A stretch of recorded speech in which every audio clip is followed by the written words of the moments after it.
अभी कुछ दिनों पहले की बात है कि मैं अपनी मदर के साथ एक रूम में बैठा हुआ था और मैं अपनी वीडियोस पे कमेंट्स पढ़ रहा था। तो बहुत अच्छे अच्छे कमेंट्स जो आते हैं वो मैं अपनी मदर को हमेशा दिखाता हूँ। तो पता नहीं क्या हुआ, मेरी मदर ने बोला कि यार आशु, मेरा भी अब मन करता है मैं वापस से पढ़ाई करूं। मैं अपने टाइम पे उस समय को सही तरीके से इस्तेमाल नहीं कर पाई, मैंने पढ़ाई की अहमियत को नहीं समझा, तो वो ज़्यादा नहीं पढ़ी। हालांकि उन्होंने इतनी पढ़ाई तो कर ली कि हमारी पढ़ाई लिखाई को पूरा करवाया, इसके लिए हम शुक्रगुजार हैं उनके। बट वो अभी भी रिग्रेट फील करती हैं कहीं ना कहीं कि उन्होंने उस समय का इस्तेमाल नहीं किया। और ऐसे बहुत सारे और लोगों को मैं जानता हूं जो रिग्रेट फील करते हैं कि काश उन्होंने अपने टाइम पे मेहनत कर ली होती। और वो टाइम आपका अब चल रहा है। अपना टाइम आएगा, ये गाना ही गलत है, अपना टाइम लाना पड़ता है। और वो टाइम आपका, आप समझ लो, वो टाइम लाने का टाइम आ गया है। बहुत गहरी बात है, वो टाइम लाने का टाइम आ गया है। आप अपने हाफ ईयरली की तैयारी अगर अभी तक शुरू नहीं की थी तो आप अब देखो यार, अप्रैल बीत गया, मई बीत गया, जून बीत गया, जुलाई बीत गया, अगस्त पूरा बीत गया, सितंबर आ गया है, अक्टूबर भी आ जाएगा। कई बच्चों के एग्जाम सितंबर हैं, सेकेंड वीक, थर्ड वीक, कई बच्चों के एग्जाम अक्टूबर में चले गए। लेकिन बच्चों ये सही समय है। देखो, समय आपके पास 10 दिन हो, आप उसे 20 कैसे बनाए, आपके पास 20 दिन हो, आप उसे 40 कैसे बनाए, आपके पास 15 हो, आप उसको 30 कैसे बनाए। ये कैसे बनाया जा सकता है? आंसर है इफेक्टिव तरीके से काम करके। एक हथौड़े के ऊपर सरिया मारते रहो, मारते रहो, मारते रहो, मारते रहो। 20 बार मारने से वो सरिया टूट जाएगा। लेकिन अगर हथौड़े और सरिये के बीच में एक नुकीली चीज रख दो तो वही हथौड़ा 20 बार मारने के बजाय 10 बार मारोगे, 5 बार मारोगे, 2 बार मारोगे, सरिये को तोड़ देगा। तो यही तो इफेक्टिव काम है ना। अगर किसी भी काम को इफेक्टिव तरीके से किया जाए तो समय ऑटोमेटिकली बढ़ जाएगा। 10 दिन को 20 कैसे बनाना है, इसके ऊपर बात हम कर सकते हैं। मेहनत तो लेकिन आपको ही करनी पड़ेगी। हम आपको राह दे सकते हैं, चलना तो बच्चों आपको ही पड़ेगा ना। तो चलने का पहली बात तो समय आ गया है, राह देने आज मैं आ गया हूं, राह देने में आज आ गया हूं, चलने का समय आ गया है। ये सारी राह हम अपने ऑफलाइन के बच्चों को भी देते हैं, आपको भी दे रहे हैं। और ये हमारे 14 साल के एक्सपीरियंस में बता रहा हूं। हो सकता है इसमें से एक आध टिप आप पे वर्क ना करे क्योंकि आपका स्टाइल पढ़ाई का अलग हो सकता है, लेकिन थर्ड और फिफ्थ जो टिप है वो मेरी पर्सनल फेवरेट टिप है। मजा आ जाता है अगर आप उस पर काम करोगे। सुनने में तो यार देखो कोई भी चीजें अच्छी या बुरी लग सकती हैं, मजा कब आता है जब उस पर काम किया जाता है। चलिए बिना टाइम गवाए शुरू करते हैं। ऐसी 5 टिप्स, थर्ड और फिफ्थ मेरी फेवरेट है, ऐसी 5 टिप्स जिसको अगर हम अपने हाफ ईयरली एग्जाम या प्रैक्टिकली स्पीकिंग किसी भी एग्जाम में लगाएं तो हम बेहतर परफॉर्म कर सकते हैं। सबसे पहले टिप के बारे में अगर बात करें तो वह फाइंड योर वीक पॉइंट्स। अब ये यहाँ पे मैं ये पॉइंट एक भावना है, मैं आपको समझाता हूँ। एक बार एक छोटा सा एक बात मैं आपको यहाँ पे बताना चाहूंगा कि हम लोग जब पढ़ाई करते हैं, या मैं आपको अपने स्टूडेंट की कहानी बताऊंगा, लेकिन हम जब अपनी पढ़ाई करते हैं तो हमेशा अपने वीक पॉइंट से दूर भागते हैं। कहने का मतलब मैं बताता हूं आपको। मान लो जैसे अगर आप 12th के बच्चे हैं और आपका इलेक्ट्रोस्टैटिक्स आ रहा है, और आप अगर 10th के बच्चे हैं और आपका ऑप्टिक्स आ रहा है, मतलब कि लाइट चैप्टर आ रहा है, और आपको उसके अंदर मान लो आपको कोई एक्स नाम का चैप्टर जो है वो मुश्किल लगता है। मान लेते हैं आपके सिलेबस में 2 चैप्टर्स आ रहे हैं, ऑब्वियसली बात 2 से ज्यादा आ रहे होंगे, लेकिन मान लेते हैं 2 यूनिट्स आ रहे हैं, एक एक्स यूनिट है और एक वाई यूनिट है, और एक्स यूनिट आपको डिफिकल्ट लगता है। अगर एक्स यूनिट आपको डिफिकल्ट लगता है तो आपका उसे करने को मन नहीं करता है, और करने को मन नहीं करता तो आप ज्यादातर समय वाई पे दे रहे हैं। बट आप मुझे बताएं क्या ये सही ट्रैक है? एक बच्चे से मैंने बोला, एक बच्चे के मैं आपको कैसे सुनाता हूं, ये फाइनल एग्जाम का किस्सा है। उसके एग्जाम में ऑप्टिक्स और इलेक्ट्रोस्टैटिक्स आ रहा था, तो उसने कहा कि सर इलेक्ट्रोस्टैटिक्स तो मेरा मतलब इलेक्ट्रोस्टैटिक्स तो मुझे बहुत अच्छा लगता है करना, इसलिए मैं उसके ऊपर 20-20 क्वेश्चन कर देता हूँ। तो मैंने बोला तेरा दिमाग खराब है। मैंने कहा तुझे मुश्किल क्या लगता है? तो कहता है रे ऑप्टिक्स। तो मैंने कहा देखो सबसे ज्यादा आज से रे ऑप्टिक्स करना है। सबसे पहले आप अपने चैप्टर्स की ना लिस्ट बनाओ। सबसे पहले आप अपने चैप्टर्स की लिस्ट बनाओ जो जो आपके एग्जाम में आ रहे हैं, चाहे वो एसएसटी का हो, चाहे वो साइंस का हो, चाहे वो फिजिक्स का पेपर हो, चाहे वो केमिस्ट्री का पेपर हो, किसी भी सब्जेक्ट का पेपर हो। सबसे पहले तो एक लिस्ट तैयार करो कि ये चैप्टर मेरे एग्जाम में आ रहे हैं। अब उसमें से जो जो चैप्टर आपको लगता है ये बहुत प्यारे हैं, ये बहुत प्यारे हैं, उनको हटा दो। उनको अभी करना नहीं है, उनको एग्जाम से 1 दिन पहले, 2 दिन पहले हम लोग गो थ्रू करेंगे। अगर आपको लगता है मेरे को फर्स्ट चैप्टर बहुत अच्छे से आता है, उसको देखना नहीं है, आप उसको छोड़ दो। बात समझ में आई? अपने वीक पॉइंट्स पे अभी फिलहाल, अगर देखो मुझे नहीं पता आपका एग्जाम कब है, मान लेते हैं आपका एग्जाम है 20 तारीख को, 20 सितंबर को, तो आप 10 सितंबर तक सिर्फ अपने वीक पॉइंट्स पे काम करो। आप 12 सितंबर 13 सितंबर तक अपने वीक पॉइंट्स पे काम करो। वीक पॉइंट्स पे काम कैसे करते हैं? मान लो एक पर्टिकुलर एक्स नाम का चैप्टर या टॉपिक है जो आपको मुश्किल लगता है, सबसे पहले उसकी थियरी पढ़ो, अगर थियरी है, कोई फॉर्मूले हैं, सारे उसके फॉर्मूले याद कर लो ढंग से, कंसेप्चुअल क्वेश्चन जो ज़्यादा बनते हैं वो उनको देख के, उसके बाद उसी चैप्टर के लास्ट ईयर के क्वेश्चंस कर लो, इंटरनेट पे भरे पड़े हैं, कोई किताब खरीद लो PYQ की, और वहां से उस टॉपिक से रिलेटेड 20 क्वेश्चन कर डालो, 30 क्वेश्चन कर डालो। ओ भाई साहब मेरी बात सुनो, एक टॉपिक के ऊपर अगर मैंने 50 क्वेश्चन कर दिए तो कोई माए का लाल लाली मेरा सवाल गलत नहीं कर सकता। मुझे क्या दे देगा वो 50 क्वेश्चन के अलावा? मान लो मेरा बर्नौलीज थ्योरम नाम का एक एक्स नाम का कोई कंसेप्ट ले रहा हूं, मेरा एक कंसेप्ट वीक है, मैंने उसके ऊपर एक दिन के अंदर 50 न्यूमेरिकल्स कर दिए, 50 क्वेश्चन कर दिए, 50 MCQ कर दिए, जो भी आपके एग्जाम में जो फॉर्मेट में आ रहा है वो कर दिए, तो फिर उसके अलावा और क्या ही आएगा एग्जाम में यार? तो सबसे पहले अपने वीक पॉइंट्स पे काम करना, ये बात आपको ध्यान रखनी है, ठीक है जी। सबसे पहले अपने वीक पॉइंट्स ढूंढो और उन पे एफर्ट्स देना शुरू कर दो। इसके बाद make schedule according to your date sheet. अब बहुत सारे बच्चे कहां पे लैग कर जाते हैं, मैं आपको समझाता हूं। अपनी डेट शीट को ध्यान से देखो। मान लेते हैं आपका 15 तारीख से एग्जाम शुरू है, 1 सितंबर के बीच की डेट ले ली मैंने, तो 15 तारीख का अगर आपका एग्जाम आपका पहला एग्जाम है, तो 10 तारीख से पहले पहले आप उन्हीं सब्जेक्ट्स पे फोकस करो जो आपके लिए मुश्किल हैं। मान लो आपको लगता है कि यार इंग्लिश तो मैं 1 दिन में 2 दिन में कर लूंगा, तो आप उन 10 दिन में 1 तारीख से लेकर 10 तारीख तक इंग्लिश के ऊपर ध्यान मत दो ज्यादा। ये एग्जाम के महीने की मैं बात कर रहा हूं, बाकी महीनों की बात नहीं कर रहा हूं। इंग्लिश पे एफर्ट्स देना थोड़ा कम कर दो। अगर आप मान लो किसी ट्यूशन में जाते हो तो वहां जाओ, लेकिन आप वहां के होमवर्क थोड़ा काम करना बंद कर दो, और अगर आप अच्छे बच्चे हो तो वो टीचर आपकी इस बात को समझ भी जाएंगे, क्योंकि आपके हाफ ईयरली एग्जाम्स आ रहे हैं। आपको लगता है मेरी फिजिक्स मुश्किल है, आपको लगता है मेरी SST मुश्किल है, आपको लगता है मेरी हिंदी मुश्किल है, जो भी आपको लगता है कि आपके सबसे कम मार्क्स उसी में आते हैं, यूटी वगैरह में आपके जो यूटी हुए होंगे सबसे कम मार्क्स मेरे उसी में आते हैं, तो आपको उस 10 दिनों में उन सब्जेक्ट्स पे सबसे ज्यादा मेहनत करनी है, दिन रात लगा देनी है, क्योंकि आपको अच्छा फील होगा 10 सितंबर को। यकीन मानिए, मुश्किल हर्डल्स को पार करने के बाद ना आपको अच्छा फील होगा। आप कहोगे यार मैंने 1 तारीख से 10 तारीख तक अपने मन का डर तो निकाल ही दिया, अब मैं तैयारी जो है पर एग्जाम पर सब्जेक्ट की कर सकता हूं। समझ रहे हो आप? तो वो बहुत अच्छी फीलिंग होती है, आप मेरे यकीन मानिएगा, फीलिंग बहुत प्यारी है। तो पहले 10 दिन 1 से लेकर 10 उन टॉपिक्स के ऊपर काम करो, उन चैप्टर्स के ऊपर काम करो जहां पे आपको सबसे ज्यादा डिफिकल्टी होती है। लेकिन डेट शीट के हिसाब से स्केड्यूल बनाने का मतलब क्या है? मान लेते हैं आपका पहला एग्जाम 15 तारीख को साइंस का ही है, अगर आप 10th के बच्चे तो मान लो आपका पेपर साइंस का है, तो साइंस में फिजिक्स केमिस्ट्री बायो है, तो 5 दिन आपके पास, आपने 10 तारीख से लेकर 15 तारीख मान लो सिर्फ साइंस ही पढ़ी। तो पहली बात तो अपना इन दिनों में फोकस एक सिंगल सब्जेक्ट पे रखना, आपके एग्जाम के पहले वाले दिनों पे। मान लो 15 तारीख को साइंस का एग्जाम है, तो 10, 11, 12, 13, 14 को आप सिर्फ साइंस ही पढ़ो। बोर हो गए हो बहुत ज्यादा पढ़ के, तो 1 आध घंटा कुछ अच्छा लगता है करना वो कर लो, लेकिन बेसिक फोकस तो साइंस पे रखो। अब साइंस में भी 5 दिन है, तो 5 दिन में फिजिक्स केमिस्ट्री बायो में आपको जो सब्जेक्ट अगेन उसमें सबसे ज्यादा डिफिकल्टी देता है उसको सबसे पहले उठाओ, एंड में नहीं आपको घबराहट हो जाएगी। मान लो आप 12th के बच्चे हो, आप फिजिक्स का पेपर है आपका, फिजिक्स में आपके 5 चैप्टर आ रहे हैं, उन 5 चैप्टरों में सबसे ज्यादा मुश्किल चैप्टर पहले दिन करो। क्या पता उसमें 2 दिन लग जाए आपको, क्या पता आपको डिफिकल्टीज आ रही हो, तो सबसे पहले 5 दिन में वो मुश्किल चैप्टर्स उठाओ। उसके बाद पेपर से 1 दिन पहले और 2 दिन पहले आप उन्हीं चैप्टर्स को करना जो आपको सबसे अच्छे से आते हैं, यानी कि डिफिकल्टी लेवल पे आपको डिक्रीजिंग ऑर्डर में चलना, इंक्रीजिंग ऑर्डर में नहीं। ये सबसे बड़ी गलती है आपकी, आप डिक्रीजिंग ऑर्डर में चलो। इंक्रीजिंग ऑर्डर में चलोगे, मेरा एक्सपीरियंस कहता है हमेशा आपका मोराल गिर जाएगा। आप सबसे पहले क्या करते हो, सबसे आसान चैप्टर उठा लेते हो। आपका पेपर कब है? 15 को, 14 को और 13 को आप कौन सा चैप्टर कर रहे हो जो सबसे मुश्किल है, और फिर वहां मोराल गिर जाता है आपका, आप घबरा जाते हो और आपका पेपर अफेक्ट होता है उससे।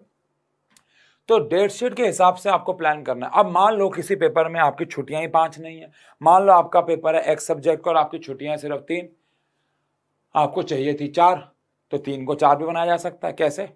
एक रात सिर्फ 2 घंटा 3 घंटा सो जाओ, कोई नहीं मरता। ध्यान रखना, पेपर से 1 दिन पहले मत करना बस ये काम। आपके पास आपका पेपर है मान लेते हैं थर्सडे को, तो मंडे है, ट्यूसडे, वेडनेसडे, मंडे की रात सोई मत, सो तो 1 घंटा सो, पूरी रात मत सो। सुबह होएगी, नींद से आएगी, 2 घंटे सो जाना, दोबारा उठ जाना। फिर कभी नींद नींद से आएगी, आधा घंटा सो जाना, दोबारा उठ जाना। लेकिन भाई साहब अंदर जोश होगा तो नींद आएगी नहीं, अगर जोश होगा तो नींद आएगी नहीं। अब ये जो वीडियो है ये मैं रात के 12:17 पे रिकॉर्ड कर रहा हूँ, 12:17 पे रिकॉर्ड कर रहा हूँ। अंदर जोश होगा तो नींद क्यों आएगी? नहीं आएगी। अब आपको शायद पता ही, आपने देखा ही है लर्न एंड फन पर रात को 2-2 3-3 बजे तक टीचर्स लर्न एंड फन पे वीडियो रिकॉर्ड कर रहे हैं। कोई जोश है तो नींद क्यों आएगी? मतलब नींद आना एक बायोलॉजिकल प्रोसेस है, लेकिन वो लंबे समय तक डिस्टर्ब नहीं करना ना। लेकिन पेपरों में 2-4 दिन में डिस्टर्ब करने से कोई मौत नहीं आती है, ठीक है। तो पेपर के डेट शीट के हिसाब से स्केड्यूल को बनाओ। आपके पास दिन कम है तो दिन को ऑटोमेटिकली बढ़ा सकते हैं। लल्लू बच्चा कहता है 3 दिन है, 3 दिन है, 3 दिन है, 3 दिन है, 2 दिन है, 2 दिन है, 2 दिन है, 2 दिन है। होशियार कहता है मैं इन 2 को 4 बना दूंगा। कैसे बना दूंगा? मैं सोऊंगा कम, मैं नहाऊंगा नहीं एक आध दिन, मैं एक आध दिन बेकार की बातें नहीं करूंगा, मैं एक आध दिन पबजी नहीं खेलूंगा, मैं एक आध दिन गाने नहीं सुनूंगा, मैं एक आध दिन बाहर नहीं जाऊंगा, मैं एक आध दिन मोमोज खाने नहीं जा। अब वो सारी चीजें मिल के आपके 2 दिन को 3 बना देंगे, 3 को 4 बना देंगे, 4 को 5 बना देंगे। तो टाइम को मैनेज करना है, स्केड्यूल डेट शीट के हिसाब से बनाना है। अच्छा, अब कभी कभार ऐसा भी होता है कि आपको हिंदी में उन्होंने 3 छुट्टियां दी थी, आपको 100% अपने पर यकीन है कि यार ये 3 छुट्टियां तो ज्यादा हैं, तो बस ना उन एक छुट्टी को यूटिलाइज कर लो। आपको लगता है 2 दिन बहुत हैं, तो एक छुट्टी को अगला जो सब्जेक्ट आने वाला है उसके लिए इस्तेमाल कर लो। तो इस तरीके से मैनेज करो, टेंशन नहीं लेनी होती। अब थर्ड टिप को शुरू करने से पहले एक छोटी सी अनाउंसमेंट तो नहीं कहूंगा, एक बात करना चाहूंगा कि हमारे साइंस एंड फन का, हमारा एक साइंस एंड फन एक चैनल, अगर आप नहीं जानते हो तो वहां पे 4 मिलियन सब्सक्राइबर्स पूरे हुए, और उस 4 मिलियन सब्सक्राइबर्स की खुशी में प्लस आपके हाफ ईयरली एग्जाम्स आ रहे हैं, उसमें हमारा जो बिलीवर्स बैच है, उस जो कि हमारा लाइव बैच है, बिलीवर्स बैच पे हर एक कोर्स 9th का, 10th का, 11th का, 12th का, हर एक कोर्स सिर्फ 40% अमाउंट पे मिल रहा है, यानी 60% का ऑफ है। बहुत ही बड़ी ऑफर है, आप कह सकते हैं ये, कि आपको हमारे साइंस एंड फन के 4 मिलियन सब्सक्राइबर्स पूरे होने पे हर एक कोर्स 9th का, 10th का, 11th का, 12th का, जहां पे मैं और हमारे लर्न एंड फन की पूरी टीम अगेन दिल और दिमाग दोनों से पढ़ा रही है, वहां पे हर एक कोर्स आपको 40% के प्राइस पे मिलेगा, यानी 60% का सीधा फ्लैट ऑफ है। लेकिन ये ऑफर सिर्फ 2 या 3 दिन के लिए वैलिड है। ये ऑफर 31 तारीख को शुरू हुआ था और 4 दिन के लिए हमने चलाया था, तो 31, 1, 2 और 3 तारीख तक ये ऑफर वैलिड है। तो प्लीज अगर आप इस बिलीवर्स बैच के, जहां पे हम लोग लाइव जाके क्लासेस लेते हैं, इसमें इंटरेस्टेड है 9, 10, 11, 12, तो नीचे आपको पिन कमेंट में या फिर डिस्क्रिप्शन में गूगल फॉर्म मिल जाएगा, आप उसको भरिए। ये और नीचे फोन नंबर्स भी होंगे, आप जाके बात भी कर सकते हैं, लेकिन गूगल फॉर्म भरना बेहतर रहेगा। आपको सारी इंफॉर्मेशन गूगल फॉर्म पे दे दी जाएगी। जैसे आप गूगल फॉर्म भरेंगे हमारी टीम आपसे बात कर लेगी। नीचे नंबर भी आप बात नहीं करती है, आपका ऑफर जा रहा है तो नंबर भी आप बात कर सकते हैं। लेकिन ध्यान दीजिए 60% का आपको ऑफर 40% के प्राइस पे सारे कोर्स मिलेगा, जहां पे अगेन हम लोग दिल और दिमाग से पढ़ते हैं। चलिए बढ़ते हैं थर्ड टिप की तरफ। इसके बाद बच्चों, ये मेरी पर्सनल फेवरेट टिप है, और ये टिप मैंने अब आप कहोगे ये टिप मैंने चुराई है, बट एक्चुअली कोई टिप चुरा सकता है क्या? ये टिप मैंने चुराई नहीं है, ये टिप मैं अपने बच्चों को हमेशा से देता आया हूँ। उस फेमस वेब सीरीज के आने के बाद भी, ये उससे पहले भी बात तो देता ही आया हूँ, पहले भी देता आया हूँ, और वो है कि कभी भी आप परफेक्शन के पीछे भागो मत, खासकर एग्जाम डेज में तो बिल्कुल भी नहीं। Sometimes perfection is not the key, कभी कभार परफेक्शन की नहीं होती है। इसका मतलब ये है, मैं आपको बताता हूं, हमारे ऑफलाइन का बच्चा हमारे सामने क्या प्रॉब्लम लेके आता है। मैं उसको बोलता हूं तेरे एग्जाम में कितने चैप्टर आ रहे हैं? वो कह रहा है 5 चैप्टर आ रहे हैं। मैं बोलता हूं ठीक है, कितने कर लिए? वो कहता है 1 कर लिया, 2 कर लिए। मैं कहता हूं ठीक है, तीसरा? कह रहा सर कॉन्फिडेंस नहीं आ रहा, मैं तीसरे में बढ़ नहीं पा रहा, क्योंकि मेरे को लग रहा है मेरा पहला दूसरा पक्का नहीं हुआ। मैं 20 क्वेश्चन कर रहा हूं तो अभी भी 4-5 गलत हो रहे हैं। अरे भाई साहब, 20 क्वेश्चन में 4-5 गलत हो रहे हैं, ये तो अच्छा रेशो है ना, मतलब बहुत अच्छा नहीं है लेकिन बहुत बुरा भी तो नहीं है ना। तो तू आगे तो बढ़ना। अगर तू उन 2 चैप्टर पे ही मरा रहेगा और तीसरे में पहुंचेगा ही नहीं, तो सोच तो एग्जाम पे अपना कॉन्फिडेंस क्या लेके जाएगा। तो हमेशा perfection is not the key का मतलब है आप किसी भी चैप्टर पे देखो 100% परफेक्ट हो जाओ, ये हो सकता है लेकिन हमेशा ये पॉसिबल नहीं है। आपको अगर लग रहा है यार कि मैंने ठीक है यार इसके ऊपर काफी समय दे दिया, अब मैं आगे इस पे और समय नहीं दे सकता, तो आप उसको आगे बढ़ जाओ। आपने सारे फॉर्मूले पढ़ लिए, डेरिवेशंस कर ली, सारे कंसेप्ट सीख लिए, एसएसटी का पेपर है, सारे फैक्ट्स याद कर लिए, डेट्स याद कर ली, और एक आध ढंग से याद नहीं भी हुई तो कोई दिक्कत नहीं है, आगे बढ़ जाओ। पेपर करोगे, रिवीजन करोगे, अभी आगे टिप आ रही है उसके ऊपर बात करेंगे, वो आगे भी कवर हो जाएगा, लेकिन परफेक्शन हमेशा नहीं चाहिए। आप मान लो आप कह रहे हो यार मैं यार इसमें यार ये बातें भूले जा रहा हूं, वो आपको ऐसा लग भी सकता है कि आप भूलो। कितने बार ऐसा होता हुआ होगा, सच बताना, कमेंट सेक्शन पे आंसर देना। पेपर से एक दिन पहले लगता है यार हम सब कुछ भूल गए, लेकिन पेपर हमारा अच्छा जाता है, हम सब कुछ लिख के आते हैं। तो हमेशा परफेक्शन के पीछे मत भागो। हो सकता है कभी कभार आपको ऐसा लग रहा हो, लेकिन आप उसमें अच्छा ही परफॉर्म करके आओ। तो आप, मैं तो इसके ऊपर और 20 क्वेश्चन करूंगा, और 20 करूंगा, और 20 करूंगा, उस चक्कर में आप अपना टाइम भी वेस्ट कर सकते हो। कभी कभार ऐसा भी होता है। हाँ, पेपर आपके पास समय बहुत है तो ठीक है, आप परफेक्शन ले सकते हो, लेकिन अभी आपके पास समय अगर नहीं है या आपने अभी तक तैयारी नहीं की थी, तो परफेक्शन के चक्कर में लॉस मत करा लेना अपना, ठीक है जी। ये बात प्लीज ध्यान रखना, बहुत इंपॉर्टेंट टिप है। इसके बाद करें, try to do as much questions as you can. अब आप बोलोगे ये तो हमें बताइए, तो आंसर है, इसको मैं समझाता हूं आपको इस तरीके से। कभी कभार क्या होता है, हम लोगों को ना ये आइडिया नहीं होता है कि हमारे एग्जाम में वो चीज किस तरीके से फ्रेम होगी, तो उस वे में हम लोग गलत ट्रैक पे पढ़ रहे होते हैं। अब आपने अगर बहुत सारे क्वेश्चंस एक टॉपिक के ऊपर किए और आपको समझ में आ गया होगा कि यार, जैसे कि मान लो एक केमिस्ट्री का चैप्टर उठा लो 12th क्लास का, मान लो आप ये देख रहे हो कि सॉल्यूशन में से हेनरीज कांस्टेंट के ऊपर तो न्यूमेरिकल बहुत सारे आ रहे हैं, हेनरीज लॉ के ऊपर न्यूमेरिकल बहुत सारे आ रहे हैं, लेकिन भाई साहब वान टॉप फैक्टर के ऊपर नहीं आ रहे हैं। तो आप समझ जाओ कि आपको वान टॉप फैक्टर के ऊपर ज्यादा मेहनत नहीं करनी है। लेकिन वो कैसे पता लगेगा, जब आप ज्यादातर क्वेश्चन लास्ट ईयर के या अपने स्कूल के सैंपल पेपर के या किसी भी चीज के करोगे। अल्टीमेटली कहने का मतलब ये है, जितने ज्यादा क्वेश्चन करोगे सबसे पहले तो उतना क्लियर होगा कि यार मुझे फ्रेम कैसे डिजाइन करना है। ओल मैंने पूरी वीडियो रिकॉर्ड करी है क्या, बीच में लाइट ही बंद हो गई है, कोई बात नहीं बच्चों। अब देखो, अब ये देखो, ये जीवन में अनसर्टेनिटीज होती रहती हैं, परफेक्शन होती रहती है। अब मैं अगर, ये देखो लाइट जल रही है, बंद हो रही है, अब मैं परफेक्शन ढूंढने लग जाऊंगा। आओ जी वापस से टिप नंबर 3 पे आते हैं, बताओ। अब मैं परफेक्शन ढूंढता रहूंगा, अब मैं कहूंगा यार तो लाइट बंद हो गई बीच में, अब मैं वीओडी को दोबारा रिकॉर्ड करूं, मैं कहूंगा नहीं मैं वीडियो दोबारा क्यों रिकॉर्ड करूं। कोई बात नहीं, चलता है, 2 मिनट के लाइट बंद हो जाएगी, चेहरे पे लाइट नहीं आएगी तो क्या बच्चा देखना बंद कर देगा? नहीं नहीं नहीं, हमेशा परफेक्शन की जरूरत नहीं होती मेरे बच्चों। लाइट बंद हो गई, दोबारा जला दी, कोई दिक्कत नहीं, दोबारा चेहरे पे ग्लो आ गया होगा।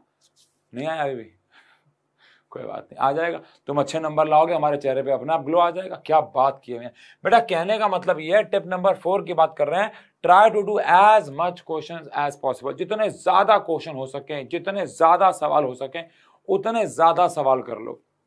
ऐसा क्यों है? क्योंकि उससे क्या होगा ना, अब देखो, आप कहोगे सर एक तरफ आप कह रहे हो कि आप परफेक्शन मत लो, एक तरफ कह रहे हो ज्यादा क्वेश्चन करो। ज्यादा क्वेश्चन का मतलब परफेक्शन नहीं है। आप अगर क्वेश्चन करने का मतलब क्वेश्चन हाथ से करना भी नहीं है।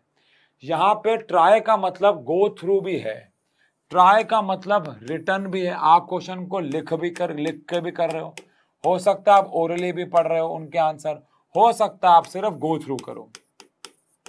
अब कितनी बार ऐसा होता है कि हम क्वेश्चन देखते हैं, बोलते हैं अरे ये तो आता है, अरे ये तो आता है, अरे ये तो आता है, अरे ये तो आता है, और उसको आगे बढ़ जाओ, सिंपल है।